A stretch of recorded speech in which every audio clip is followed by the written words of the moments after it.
Yeah, remember your cameras are on. Thanks for warning me. At least I'm sitting here shoving broccoli in my face so I can keep my video off until I'm done. All right. All right. So listen, I guess we'll just go ahead and get started. What are we at 8:05 now? So I've got 55 minutes to get through it all. It should be we got everybody muted or no? I'll go through and start muting everybody that's not muted right now, and then just leave. All right. All right. So what we're going to do is mute everybody. You've got the hands up. You should be able to put your hands up. You have that. We have that going, right? Where is that at, Renee? If you hover in the top corner of your hanging down here at the bottom. Hang on a second. Oh, participants. I'm hosting, so I don't know if I see it.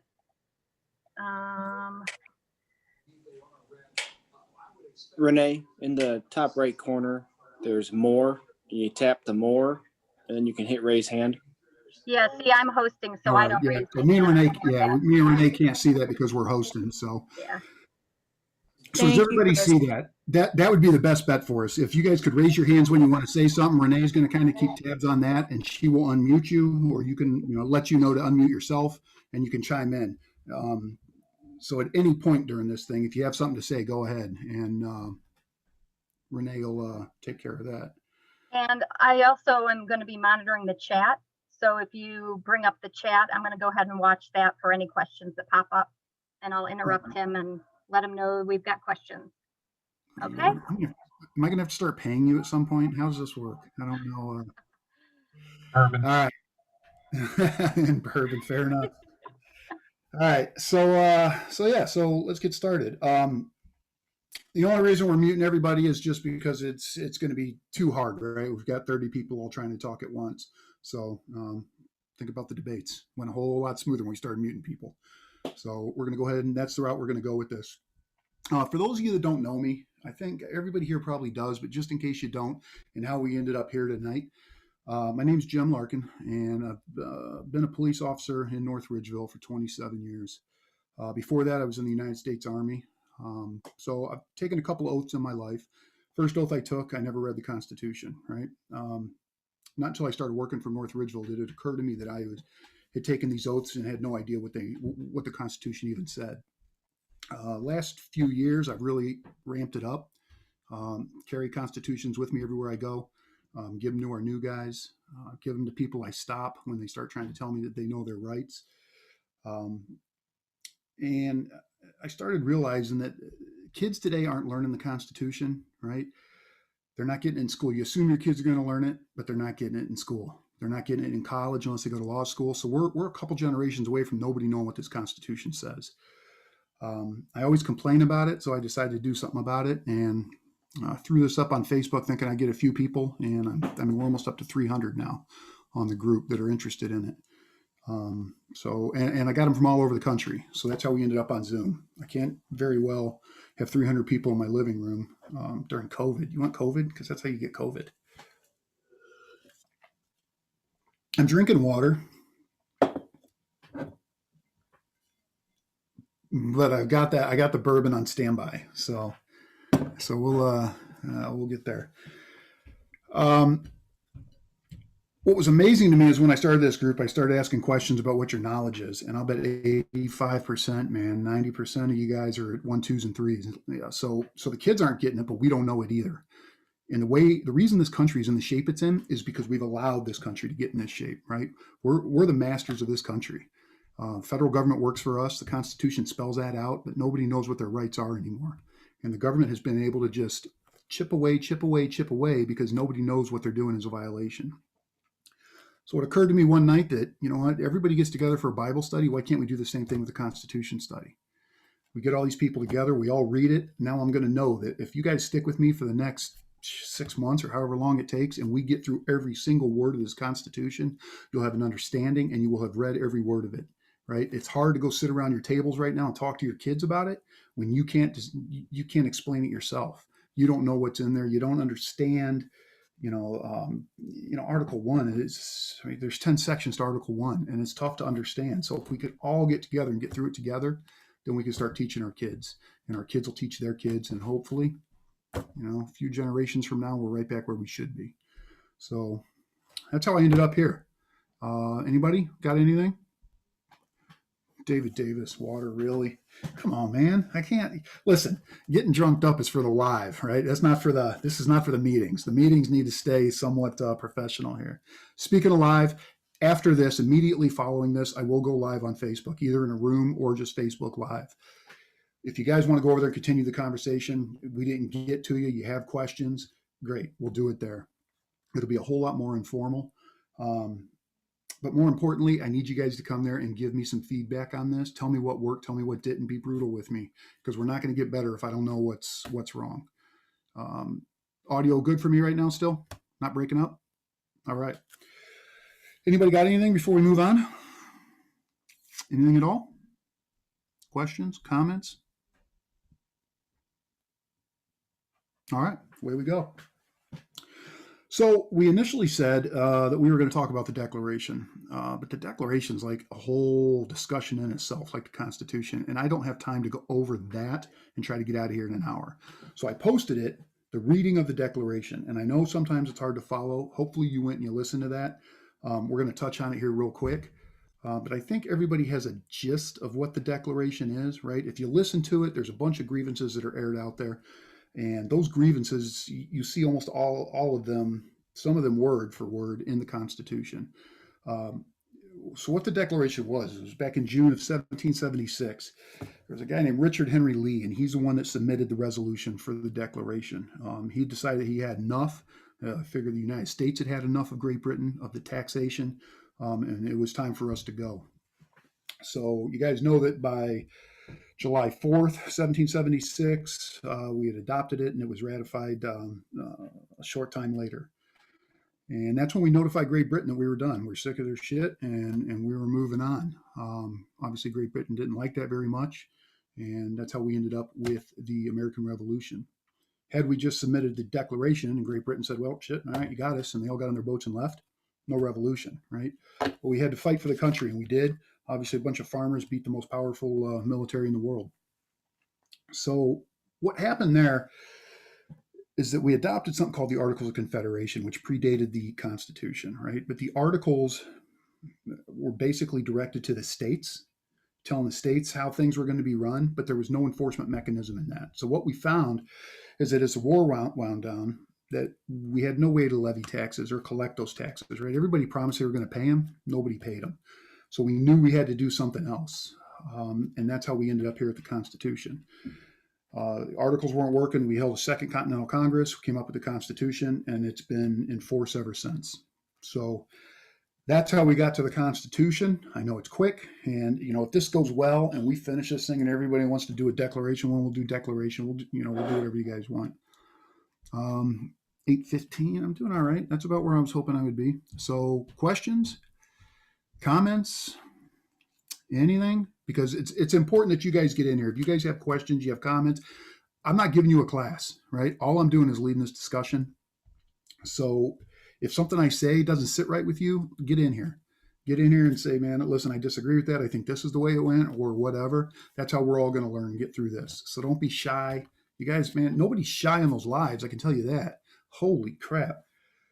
So you guys go crazy on the live, and now we get in here and everybody's shy all of a sudden. Anybody?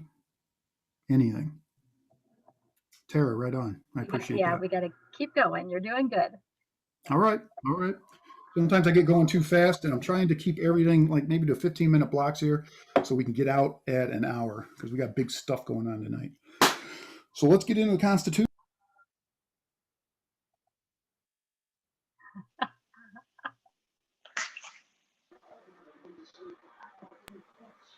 Am I back? I just muted you on accident. I was trying to mute myself again. No. Sorry, guys. That's all right. And so we'll get back to it. So let's get into the Constitution. So it's 4,694 words. That's all that's in the Constitution. And yet nobody's read it.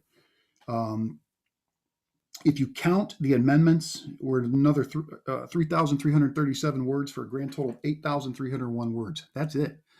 But those 8,301 words is going to take us months to get through so that you guys know what they say and we have some kind of understanding about what they mean.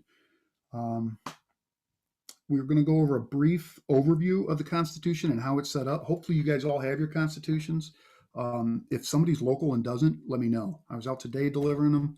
I will get them to you if you're local. You can get them through Amazon. Sorry. Does everybody have it? Hopefully, are we good? All right. I did not get one yet. Nick, no problem. I'll grab one. I'll grab one though. I don't. You don't have Stop to bring by. one. I'm off tomorrow if you want to stop by. I've got them. Okay. So I've also got Old Elk, which is awesome here. We can pour a little bit of Old Elk and. All right. All right. So let's start with the just a brief overview of how the Constitution's set up. Like I said, it's only 8,000 words, man, but it's the most powerful 8,301 words I think that any government has ever come up with. We start with the preamble, and we're going to go over that tonight. But the preamble was actually an afterthought that was put in there because preambles were a big thing back in the day. All that is an introduction to what you're about to read, right? That's all they did. They explained what the Constitution was going to be about, and then they get into it. There's no legal standing for the preamble. You can't be in trouble for violating the preamble. Nobody can get in trouble for violating the preamble. It's just an introduction. Article 1, which when we get in Article 1, I'm thinking it's probably going to have to be split up into 2 different days.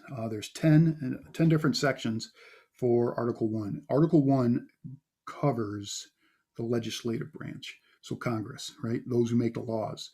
As we go through these here, you guys have all heard we're separate but equal, right? Nowhere in the Constitution does it say equal. We separate, we're separating all these branches, but if you think about it, they're not equal.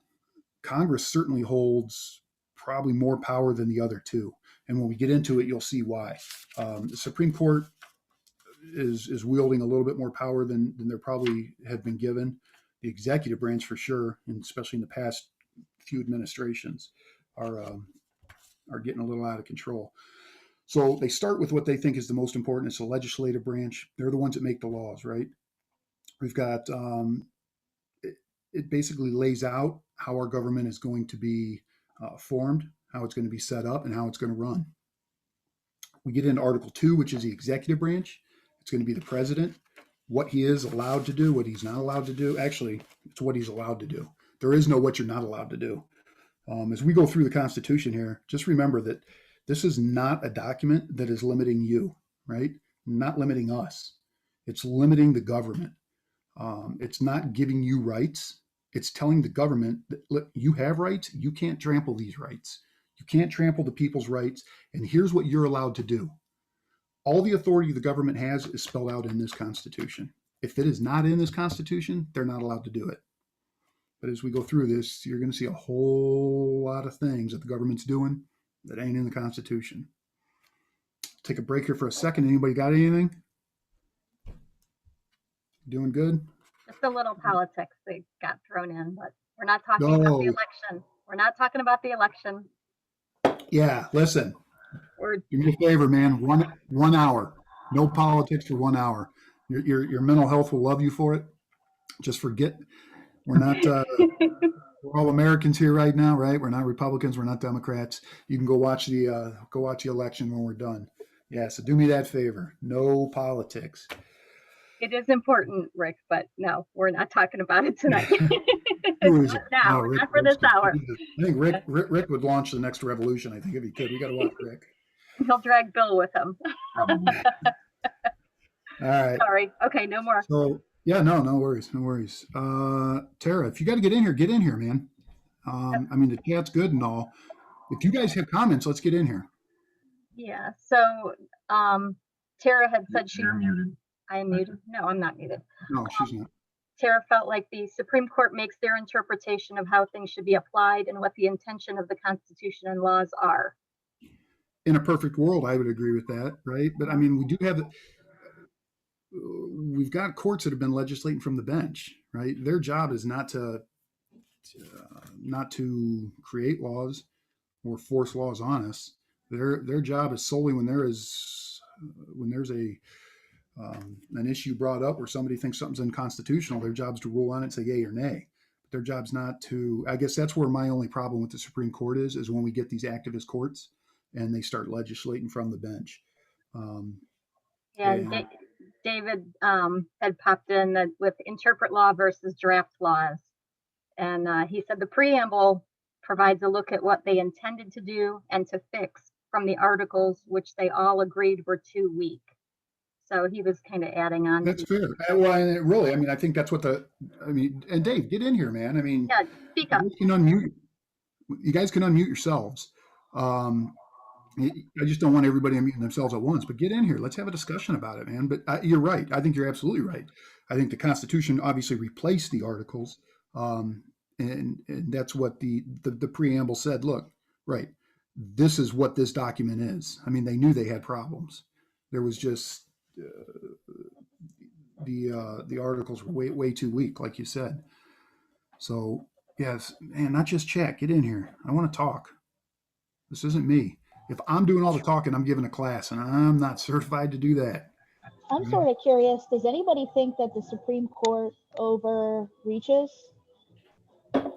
on interpretations of the Constitution and the laws when they are making decisions, and then those decisions end up becoming a precedent going forward? 100%, I think. I mean, absolutely. And, and we're going to talk about the gay marriage ruling.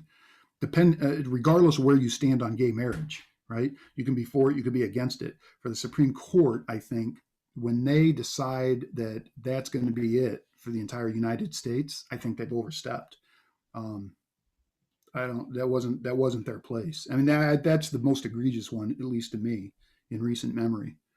But again, it was an activist court. I mean, that's where we're at. Anybody else? I mean, get in there. I know everybody's a little shy right now because nobody knows what the Constitution is. I could add something there. Yeah. We have some laws that are written or some things that are written that really are not very hard to interpret.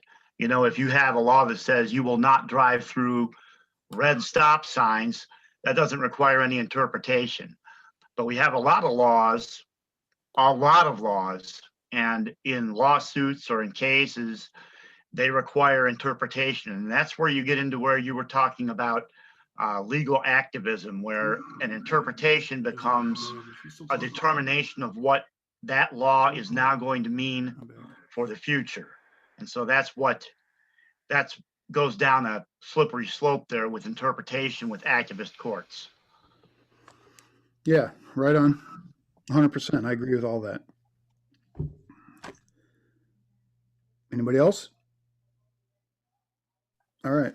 And a lot of what we're talking about here is not going to make sense to some of you guys, and I get that. It's going to make perfect sense as we go on.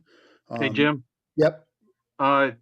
When you keep rocking back and forth, the volume goes down. Can you not rock back and forth so much? I'm going to sit right here. I'm going to sit right here just like this now. I'm not going to move anymore. I'm just going to stay right. All right, so how's this? Is this good? All right. Yeah, I will. I'll keep that in mind. Hey, the other thing too is I know a lot of you guys are 1, 2s, and 3s. Get in here if you have questions. Nobody's going to make fun of you here in this group. This is why we're here. We're here to learn about it. So, I mean, if you have a question that you think is going to come off as dumb or stupid, nobody's going to make fun of you here. I've got some that said they're 8, 9s, and 10s. Yeah, Renee. So we've got a couple that came in. So Steve had asked, so what does a more perfect union look like in practice? And then Rick had asked about Section 10 about currency. So I don't know if in dealing with Bitcoin, and I'm wondering if maybe those might be more for when we get to those actual. Yeah, for sure. Yeah, for sure. Rick, I'm all about that. I mean, that's a great discussion, but I'm trying to just do a quick overview right now. I mean, I'm already about halfway there on the night. So yeah, I'm all about that. What does a perfect union look like in practice? Well, I mean, that's why we're here, right? And when we get to the preamble, we're going to talk about the more perfect union because all those words mean something for sure. Yeah, we'll get there. I My promise. interpretation of the more perfect union was they knew that the Articles of Confederation were not perfect. That's why they were coming up with the Constitution. And you weren't about to say, oh, this Constitution is perfect. It's just more perfect than the previous version. And I think you are 100% right. And when we get there, when we get to the preamble, I think, and that was one of the points I was going to bring up. That's exactly what I think it means. But who am I? All right, so let me move on here real quick. Article 3, the judicial branch, which sets up the Supreme Court. And there's 3 sections to that. We'll be able to do that in a day easy. Article 4 is going to cover the states. And that's what it basically spells out what the federal government's going to do for the states, what kind of government the states are going to have. The fact that each state, because prior to the Constitution, like with the Articles, man, the states were almost going to war with each other. So Article 4 is going to spell out the fact that each state's going to honor all the states. 4 sections in that. We'll be able to get that done in a day. Article 5 is huge. It's 1 paragraph. It is a small article, but man, it is going to be a full-on class. I mean, it could even go into 2. Article 5 is our ammunition to change this whole thing. And Article 5 is the amendment section, and it covers how you go about amending the Constitution. We don't need the government to amend the Constitution. The states can amend the Constitution, and we're going to get into that. And there's nothing that Congress or the president can do if the states follow the rules, and we decide that we want to have a convention and talk about this. It's called a Article 5 convention, and the states get together and we can pass. And the big thing right now with that is term limits. Obviously, Congress is never going to limit themselves.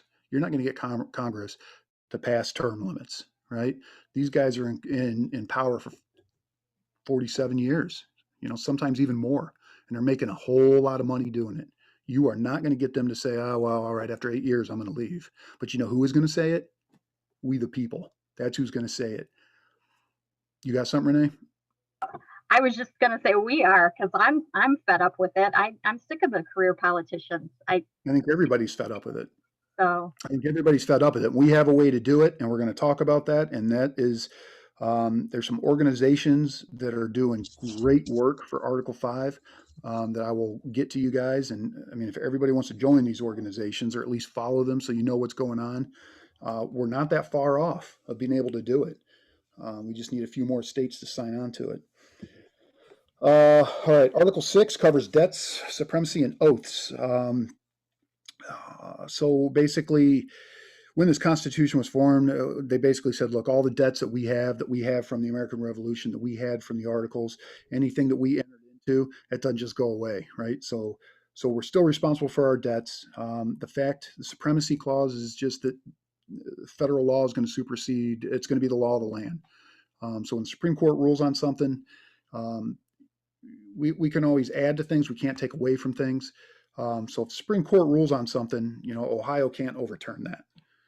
The federal courts, federal law, that's the law of the land. And what do we also? The oaths, and that's just explaining as you're elected the oath that you're going to have to take for office. And Article 7 is just the ratification section. All right, that's just everybody signing on to it, ratifying it, and making it so. So, what else we got? That's it on the articles. Anybody got anything without getting too in depth? Sandy and Kevin, you guys can unmute and talk. The irony that Congress, who is not limited with their terms, would suggest that they could limit the time that a Supreme Court justice could serve is maddening. Correct. Totally agree. And just a quick tidbit on that. There's nothing that says that Supreme Court justices that their term goes for life, right? What it says is that they are Supreme Court justices while they're under good behavior. That's all it says. Now, typically that's life, but if a Supreme Court justice starts getting out of control, and I guess we're going to get into what is good behavior, because my idea of good behavior and your idea of good behavior are probably two different things. Because Roberts certainly I don't think is very good behavior, but I don't know if we can kick him off the Supreme Court for that. But we will get into that. So anyway, yeah, moving on. And then Rick had commented about the more perfect union. Oh God, right. The preamble states domestic tranquility, and without that, and these hate and terrorist groups refuse domestic tranquility. Yeah. Well, we're going to get to it in the preamble. I think the domestic tranquility, though, is going to apply more to the states. They're promising that now, look, we're not going to be fighting amongst ourselves anymore. That they're going to spell out in the Constitution how we are going to take care of our grievances without going to war, right? I mean, I know a lot of you guys want to go to war with Michigan, but we can't do that anymore. We are not allowed to go in there and march into Michigan. You probably get beat. I can't say you probably. That's why they invented football. I know. I was just going to say you'll probably get beat anyway, but we haven't won a game in like 20 years. Jesus. When I say we, I'm oh, yes, he is. Okay, so for those of you that don't know, Jim, he likes the place up north. I do. But my dad went to Michigan. So as I was growing up, every Saturday was like a holiday in my house. So that's just how I was raised. I think we'll forgive you like on that 50 one. People now. Yeah, here we go. Now everybody's unmuting their mics. People are singing fight songs. This is a mess. Renee, would you please start? Oh, I'm out of here now. Come on. Well, we're a house divided here, so. Yep. Oh, here we go. See, H, we didn't go blue. No politics. No politics. Yeah, no politics. All right, so let's get into the amendments. If nobody else has anything about the article, the way we're set up. If you do, just interrupt. Quit texting too, man. I mean, if you got something to say, get in there. So going through the amendments, the first 10 amendments. You know what? I'm just going to sit here until somebody tells me what they are. What are the first 10 amendments called? Anybody? Bill of Rights. Boom, Bill of Rights. First 10 are called the Bill of Rights. For the first 10, we've got amendments 11 through 27, which were all added on at a later time. All right, so we'll go over we'll go over the amendments just by title only. We're not going to get into big discussion about them right now, because each one, with the exception of maybe 3, is going to take a while to get through and to talk about and understand. So you've got the First Amendment. It's amazing how many people, I've seen a video or a study out there, how many people don't know what the First Amendment grants, or it doesn't grant you your rights, but what it covers. Everybody knows freedom of speech, right? You got freedom of speech, we got the freedom of press, freedom of expression. We got that's where you have the right to assemble. You have the right to redress the government with grievances, which, back in the day, man, that was huge when this started, right? You couldn't go to the king and you're going to get hung. So for them to put that in there, and that's, we use it now quite a bit. And obviously freedom of speech, it's huge. Now, freedom of speech, that's probably one of the most misunderstood freedoms that we have. It's amazing how many people, when you get into private settings like Facebook or like, Facebook's going to be a bad, I think Facebook and Google and Twitter, and I think they're going to have trouble. That's how the world communicates, and I don't know if they have the right to censor people the way they're doing, but we'll get into that. But when you come on this page, right, if you think you're gonna come in here with some kind of hate speech, or you're gonna start bullying people, and we kick you out of here, and you're like, oh, this is bullshit, this is a Constitution page, and you're violating my First Amendment. Buddy, I'm not the government, man. All the First Amendment does is stop the government from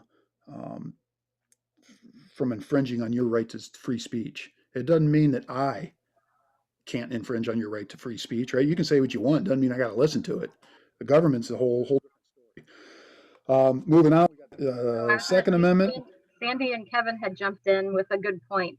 Peacefully assemble. Ah, all right, that is right. It does say peaceably assemble, and that is the big thing. And that's, when you're seeing the president sending National Guard troops in to quell things, man, he's not going in there to quell a peaceful assembly, no matter what that side might say, right? No matter what those protesters might say. When you're lighting buildings on fire, you're throwing rocks, and you're fighting with the police, you're not peaceably assembling, and you have no protection, I don't think, under that. So yeah, good point. Second Amendment, right to bear arms. Some of you guys might have heard about this. I don't know. It's a very little known amendment. Doesn't ever create any arguments or anything like that. So we should get through that one fairly easy, I think. Um, yeah, I mean, just right to own guns. Who cares?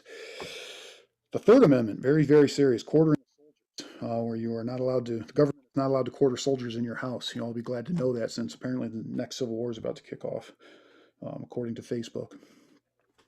Fourth Amendment is big for me. Search and seizure, it's big for everybody, but obviously I deal with that every day at my job. What do we got? This one's been blurred tremendously Okay, lately. yeah, you're cutting in and out a little bit. I am.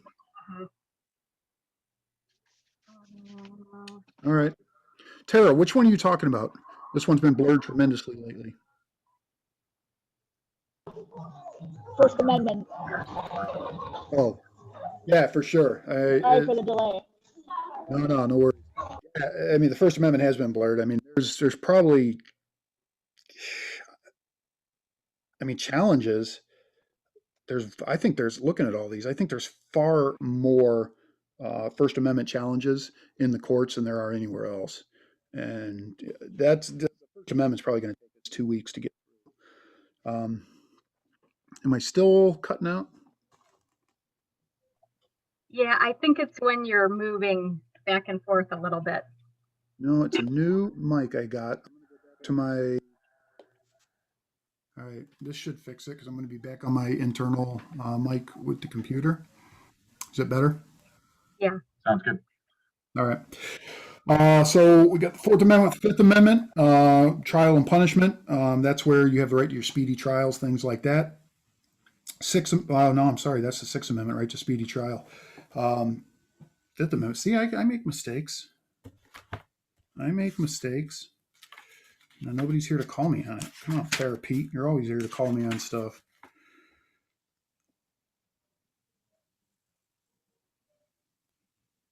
Double jeopardy, right? Okay. So Fifth Amendment's going to cover double jeopardy. Sixth is right to speedy trial. Seventh Amendment is trial by jury in civil cases. Who's there? Dave. You got something, Dave? Nope. All right. Eighth Amendment, cruel and unusual punishment. Ninth Amendment is the construction of the Constitution. 10th Amendment is powers of the states and people, and this is going to be a huge one. Huge one. What the 10th Amendment basically says is that anything that is not enumerated in this Constitution, which is not spelled out in this Constitution, is then reserved back to the states. So we're going to go over a whole lot of stuff, man, where the government is doing things that they are not given the authority by we the people to do. Department of Education, their healthcare mandates, social welfare, the list goes on. Things that they had just we've allowed them to do over time, and it's out of control now. Okay, Stephanie, you have raised your hand. Yep. Stephanie Brooks. Okay. Now, I couldn't figure out how to unmute myself. Sorry. Oh, Okay. So I have a really silly question. Going back to number one, if that's okay. Can we go back to one? yeah, the First Amendment or the first article? Oh, dude, I'm first on First Amendment. Remember, I'm a number one person. I don't know anything. It's okay. Okay. So it starts out saying that Congress shall make no law respecting an establishment of religion or prohibiting the free exercise thereof. Mm-hmm. So in recent things, and I'm not going political on either side, but in regard to religion, if a company says, I will not do something because it is against my religion, and then the courts step in and say, no, you have to because now you're discriminating, isn't that stepping in on my First Amendment of freedom of religion about being able to practice it, and they can't prohibit the free exercise thereof? Well, good questions. Sorry. No, it's okay. I just, I wasn't prepared, I guess, on the First Amendment, but we can get into it a little bit. What time is it? I got 20 minutes to get through the preamble. Yeah, we can do I it. thought we were just going to the preamble, which I thought the preamble was one paragraph. Now we're on the amendment. So that's why Well, I'm like, we're going over an overview first. I'm doing a complete overview of the Constitution, how it's set up, and then we're going to move into the preamble and talk about that. okay, well, if you want to get back to that and let me know later, that's fine. When I was reading it, when you were reading with it, it was like, wait a second, but the government can step in and say you're discriminating if a company says it's against my But they're not religion to do something. right. But there's no law there telling you what you can and can't believe, right? What you can and can't. And I understand, and I think we'll get into that because I do believe that they kind of overstep sometimes. However, as a business, there's issues there about discriminating just based on your beliefs. I mean, it's going to be a tough one, and that's why the First Amendment's going to take us 2 weeks to get through. And I could add something there too. Yeah. That's exactly like we were talking about before, where it can come down to what on the one hand looks like a cut and dried thing, a sentence of text, and then it requires interpretation. The actual application of a law or an amendment or something is often complicated, and so that's definitely an example. That's what I was saying. Nothing causes more courts to get involved in the First Amendment. I mean, you're talking about the cake bakers and yeah. I mean, the First Amendment's going to be a thing. Yeah, I'd rather move on. And when we get to the First Amendment, I will be well ready to address that. Where do we end off? At 10, right? So then the other amendments here. These are all the amendments that were added after the Constitution was written. Judicial limits, choosing the vice president and the president. Number 13 is citizenship rights. 15 is race, no bar to vote, which means that race doesn't factor into whether or not you're allowed to vote anymore. Status of income tax clarified. A lot of these are going to be boring, but they're all stuff you need to know because these are where the government oversteps their bounds. Are the ones that nobody knows about. 17 senators elected by popular vote. 18 liquor abolished. Now that one, obviously they overturned. Liquor abolished. What kind of country is this? 19 women's suffrage, right? All you women out there get to vote because of 19. Presidential and congressional terms, Amendment 20. So we've enacted term limits before. There's no reason why we can't enact term limits again on senators and congressmen. Look at that. Amendment 21 is the repeal of the no liquor. Thank God. Amendment 22, presidential term limits. Presidential vote for the District of Columbia, Amendment 23, because the district is not a state. So that covers that. Poll taxes barred. So no being taxed when you're going to the polls. Presidential disability succession, our Amendment 25, which is huge right now, right? And that's what the Democrats are trying to get through and it's not necessarily a bad thing. I'm not against it. I'll be against how they may use it, but it's not a bad thing. Basically what it is just, they're saying, look, if there is a president who, right, everybody knows what happens when somebody gets assassinated. Kennedy gets killed and we knew what happened, right? We brought the vice president up there on the plane and he got sworn right in. But what happens when a president starts suffering from dementia? What happens when, man, he's just a little off and he's getting worse and worse? How do we remove that president? And that's kind of what 25 is going to clarify. And that's what they're saying they want to do. We'll see.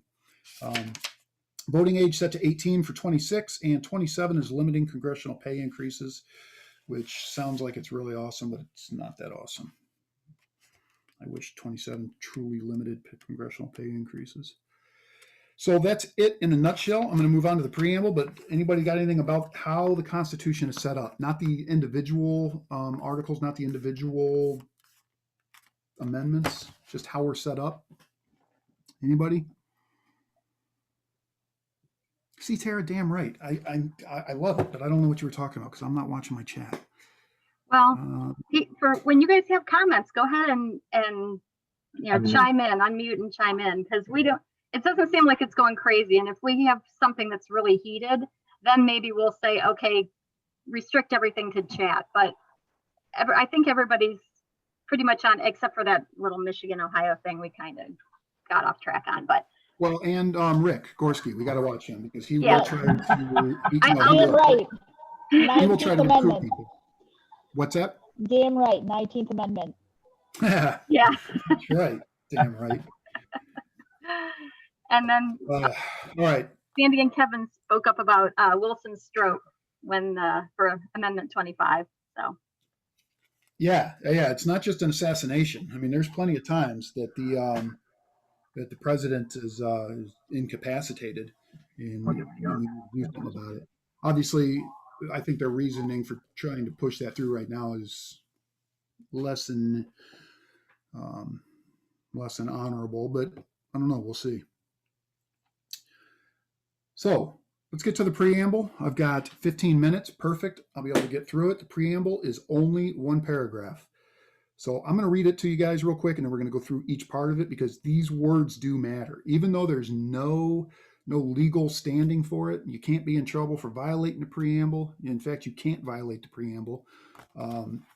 It just spells out what their vision for this Constitution is, what they want to accomplish by having this Constitution, what the preamble says, and you guys probably know it because if any of you are 40 years old or older, you remember Schoolhouse Rock, right? Half of you can probably sing half of the preamble still. And I'm going to really try to read it and not sing it, but it's like the ABCs, how you try to go A, B, C, D, but you don't, right? By the end, you're like LMNOP. So I'm going to try not to sing it, but if I do, just, whatever, bear with me. So it says, we the people of, oh wait, no, hold on. I'm sorry. We the people of the United States, in order to form a more perfect union, establish justice, ensure domestic tranquility, provide for the common defense, promote the general welfare, and secure the blessings of liberty to ourselves and our posterity, do ordain and establish this Constitution for the United States of America. That's it, right? Big words, though. Big words. So if we go through it, what am I at here? So if we go through it line by line, obviously we the people of the United States. Now, when this thing was written, remember, there was no country called the United States. It was truly a union of the states. In order to form a more perfect union, and I think Bill hit on this before, we already had a union. We had a union under the Articles, right? But it wasn't perfect, and we weren't paying. We ended up in Valley Forge with guys in the snow without shoes because we didn't have money to give them the stuff they needed. We didn't have money to pay them because the states weren't paying their taxes. They all agreed to pay their taxes. Nobody paid their taxes.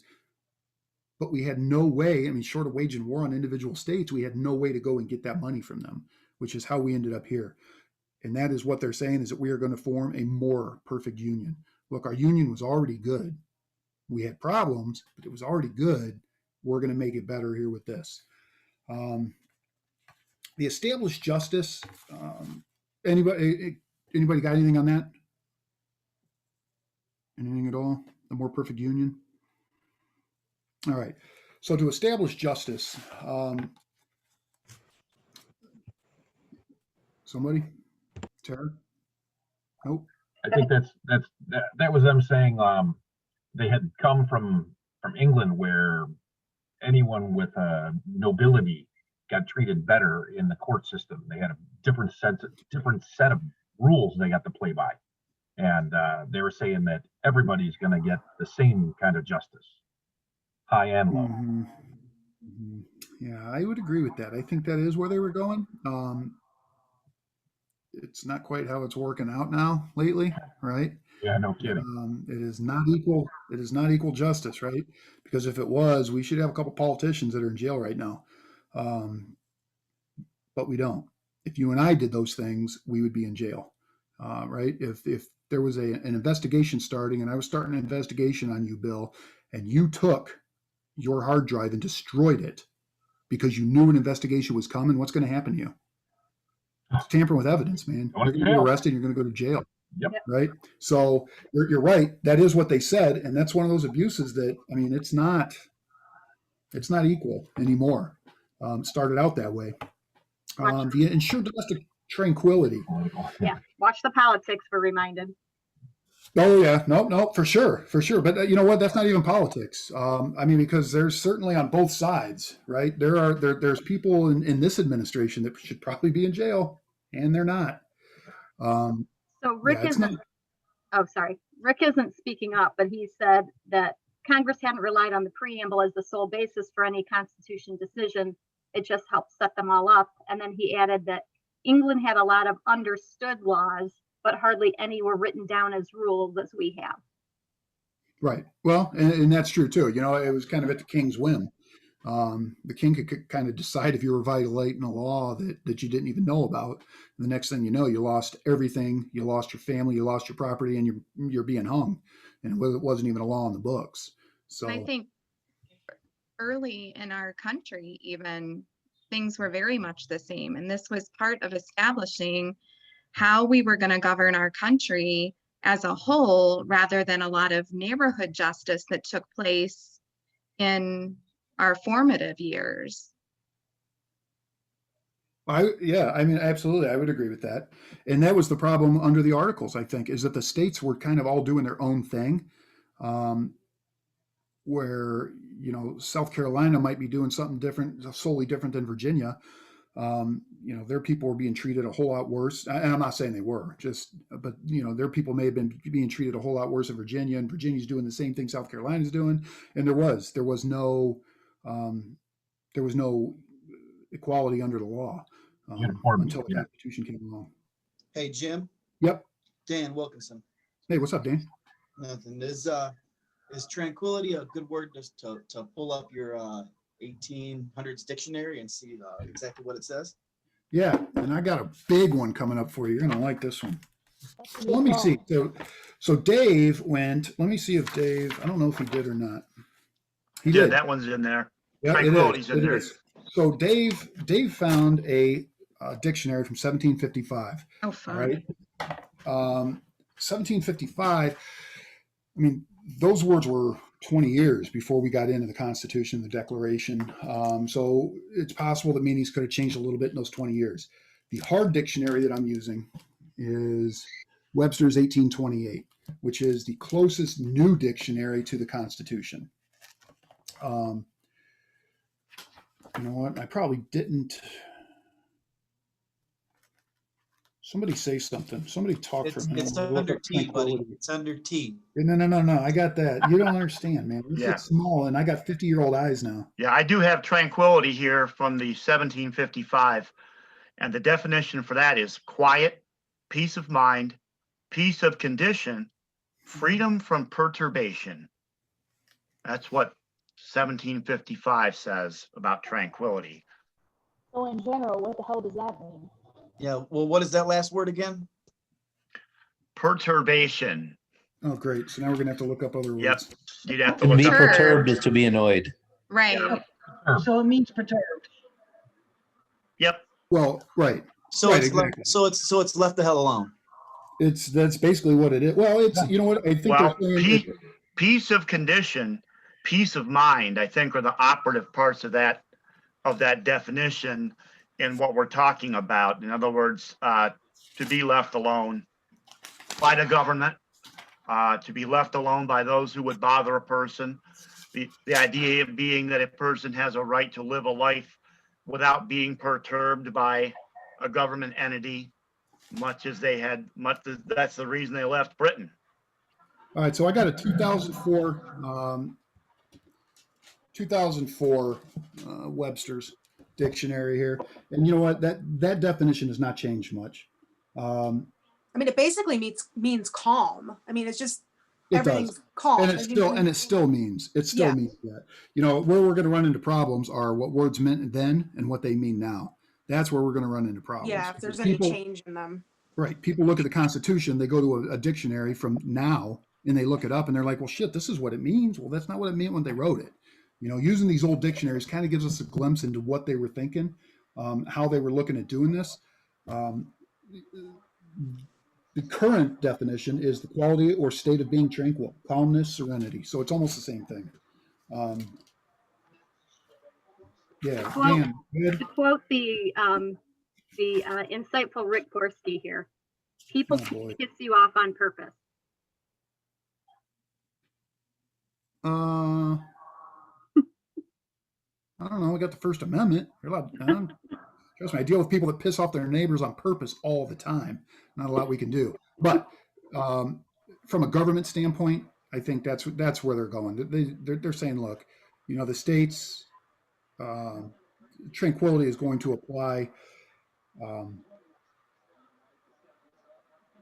It gives the government, and I think in the Constitution, that's where we go with this. It gives the government a little bite in order to ensure the tranquility between the states, right? That's what they were talking about. It's before this. You got to remember, two states, man. Two states were fighting. Yep. One that I found online, kind of breaking it down line by line, is one of the events that caused the convention to be held for the Constitution was Shays' Rebellion, Massachusetts farmers. Sure, and that's actually what I was just about to say. Oh, okay. Well, great minds, right? You go ahead, take it. Well, no, that's exactly right. After the revolution, there were a lot of state rebellions, right? People were rebelling against their states, and the states, I mean, short of having another state come in to help them or the state trying to deal with it on themselves, once we had the Constitution, the federal government could come in and quell that, right? They could quell those uprisings in those states. So that's where the tranquility comes from. They're basically throughout the Constitution are granting the authority to the government to come in and make sure that everything's cool, man. Everything is cool in the United States. We're giving them the right to come in and you see now with the president sending in National Guard troops to quell some of these riots. And that's what's that? I was just going to say, so the National Guard coming in to squash the riots. Absolutely. All right. But Jim, just Jim. Yep. Just real quick. Speaking of the National Guard, but even though we have this, the government, the federal government, can't send them in without the state government requesting them, correct? I don't know if that's true. I mean, if there's an insurrection, if they can point to it being an insurrection, now the riots, maybe not for a riot. But, and that's one of the things you see President Trump, you throwing the word insurrection around. And I think if they could prove there's an insurrection towards a government, if you get a bunch of rioters that are attacking the state house in Ohio, I think he absolutely can. 100%. I think he can send the guard in there and quell that insurrection. And that's where we're going to get to provide for the common defense, because the common defense isn't just, I don't think the common defense is going to be just for those attacking us. I think it's just, it is the common defense of the United States, right? So, and that's the next section, is when we got into the common defense, what would happen before that was, let's just say, let's say, I don't know, Canada came down or somebody decided to come down and attack Massachusetts. Well, before this, Massachusetts was on their own. Maybe they get some help from some neighboring states, but that was it. So there was nothing stopping them from England coming back over here and picking us off one by one. Right? They could come over here and they could take out Virginia, they could take out New York, and there was no common defense. But what this outlines is now the federal government is going to provide, and that is one of their main roles, is to provide for the common defense, so that nobody can come in here and attack one of our states and think that they're not going to meet the full force of the federal government. Dan asked if National Guard was under state control. I think National Guard is under state control, right? I mean, so yeah, it is. So when the government, who did Trump try to send in to quell? Was it in Minneapolis? Where was it? I think it was in Portland, wasn't it? Portland, I thought. Was it Portland? Oh, well, okay. Well, right. Now we're not, and at that point he wasn't sending in the army, but he was sending in federal officers. So yeah, I guess that probably falls under the same thing. I think his thinking on that though was the fact that federal buildings were being attacked. interest of the United States were being attacked at that point, is how he got away with it. But my best friend's wife's in the Indiana National Guard. And I had told her, I was like, "You gonna vote for your boss or what?" And she's like, "You mean the governor?" Like I was an idiot for not knowing that. Right. The governor was her boss and not the president. Okay, Right. we got a lot of chat discussion about this, that there's dual control. They're under dual control under state and federal. Yeah, the feds can call up the National Guard. Okay. The reserves are federal, National Guard is state. There you go. That's absolutely, as soon as Alan said that, man, that's absolutely right. The reserves are federal. Yeah. What time is it? 9:00. All right. I'm gonna fly through these real quick. I want to end this thing as quick as I can in an hour. We will take it over to Facebook. I'll just start a room over there and we can keep this up all night. I don't care. And start drinking a little bit. So the big one here is promote the general welfare, right? We keep seeing this pop up. Everybody go to the dictionary. And let me read you what the current definition of welfare is. This is one of those where the definition has totally changed. misconstrued, completely ambiguous and totally misconstrued. What's that? Providing for the general welfare. Correct. So here is the current definition. And this is where you get people that look this definition up and they're like, well, clearly this is what they mean. So what the current definition is: the state of being or doing well, condition of health, happiness and comfort, well-being, prosperity. Fair enough, right? Part 2 of that is the organized efforts of government agencies that grant aid to the poor, the unemployed, etc. Such aid, receiving government aid because of poverty, unemployment, etc. And people read that and they say, well, that is exactly why the government is allowed to get in here with all their social welfare programs and why they're allowed. Let me get back to 1828, because that is not what they meant. In 1828, we've got, it is the exemption from misfortune, sickness, calamity, or evil, the enjoyment of health and the common blessings of life, prosperity, happiness, as applied to persons. When you apply it to the states, it is the exemption from any unusual evil or calamity, the enjoyment of peace and prosperity, or the ordinary blessings of society and a civil government. Boom, done. That is what they meant by general welfare. They're not talking about giving people money. They're not talking about handouts. They're not talking about unemployment. They're talking about life, liberty, and the pursuit of happiness. That's it.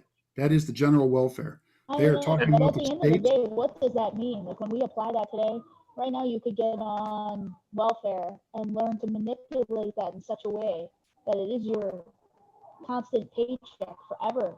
And so much Sure. that you don't even need to go get a job or attempt to find it. Nobody's checking on you.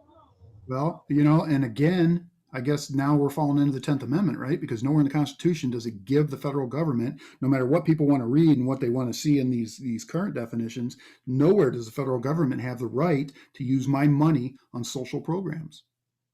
They don't. Show me where it is. Why should I have to pay unemployment for some guy in Montana, right? If I got people that are unemployed in Elyria, then Elyria can tax me. Oh, the state of Ohio, use my money for that. But the federal government can't be taking my money and using it for their social programs. It's just not the way it works. But we've allowed it to happen. We've allowed it to happen for so long, and that program is so big that I don't even know where we start. I mean, I know where we start. We start with these Constitution studies. That's where we start. That old definition also makes sense when you hear the term welfare check, meaning like when somebody calls concerned about somebody and the police are sent to their house to make sure that they're well living. It's not to make sure that they have. That they are faring well. Yep, absolutely. I mean, that Now is welfare what they check means a whole different thing. Yeah, it does. You're right. Yeah, welfare check is on the first of the month now. I think it's worth pointing out too that the 1755 definition of welfare is happiness, success, prosperity. That's it. That's it. That's all That's it it. is. Now, listen, I'm not saying that I disagree with welfare, right?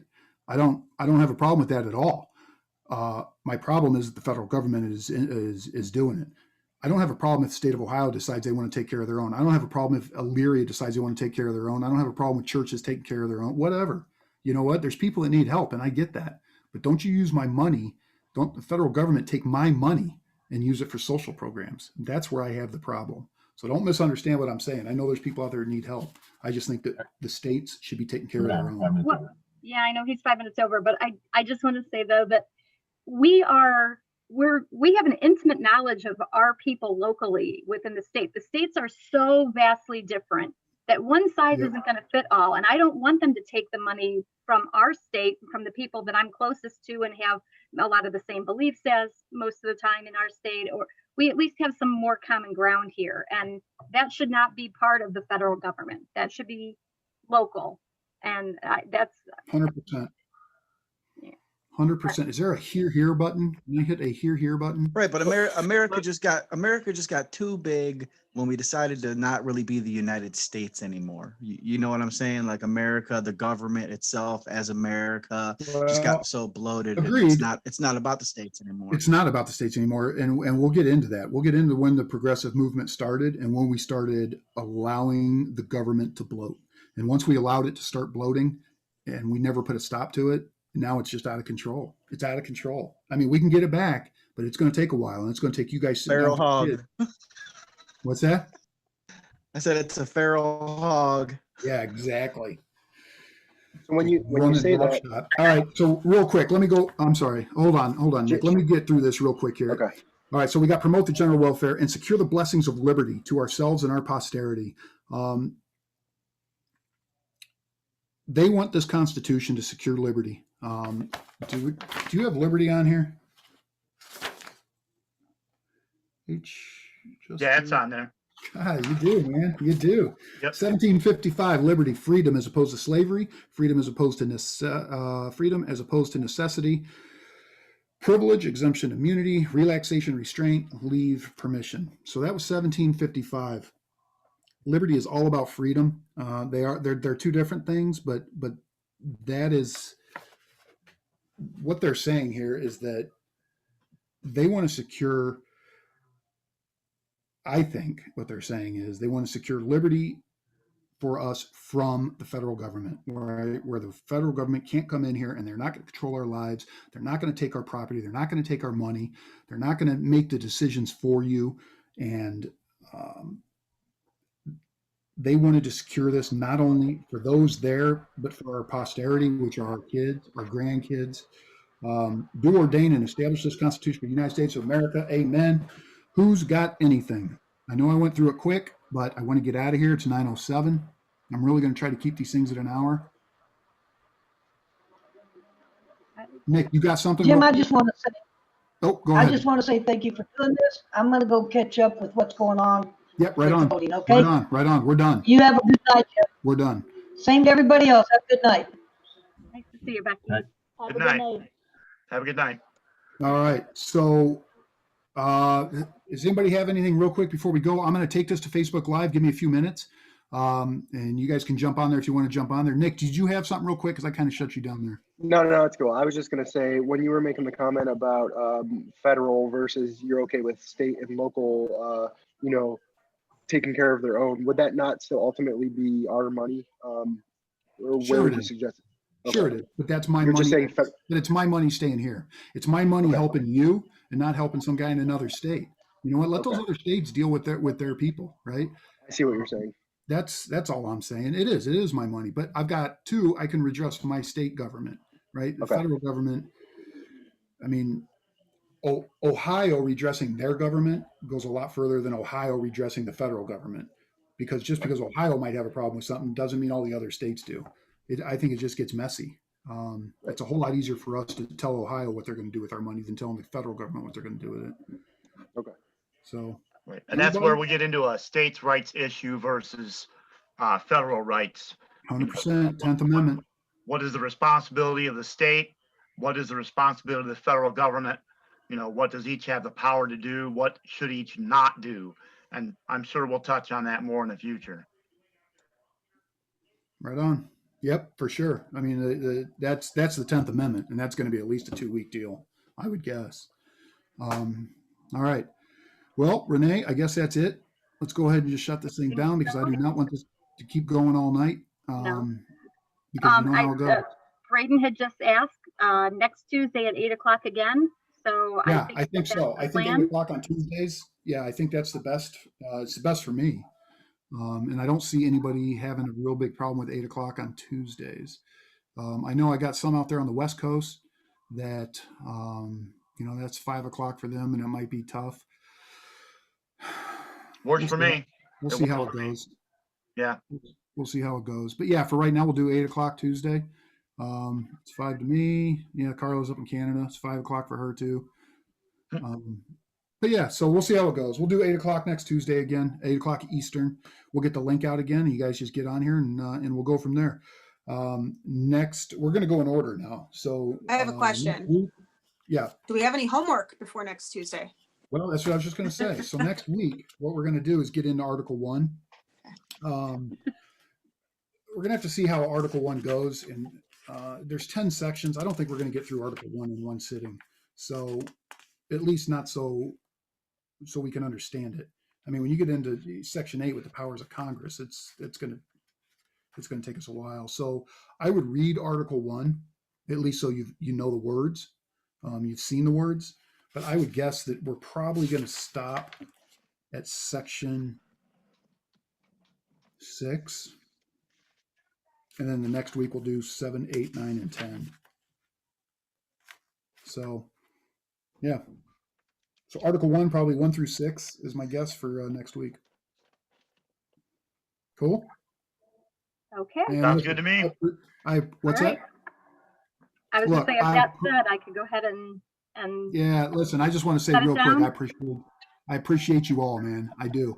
I know this is a big night. I know you guys got things you'd rather be doing. And the fact that you took your time and showed up here, man, it warms me, right? If I can get you guys all reading this Constitution by the end, this thing is a success.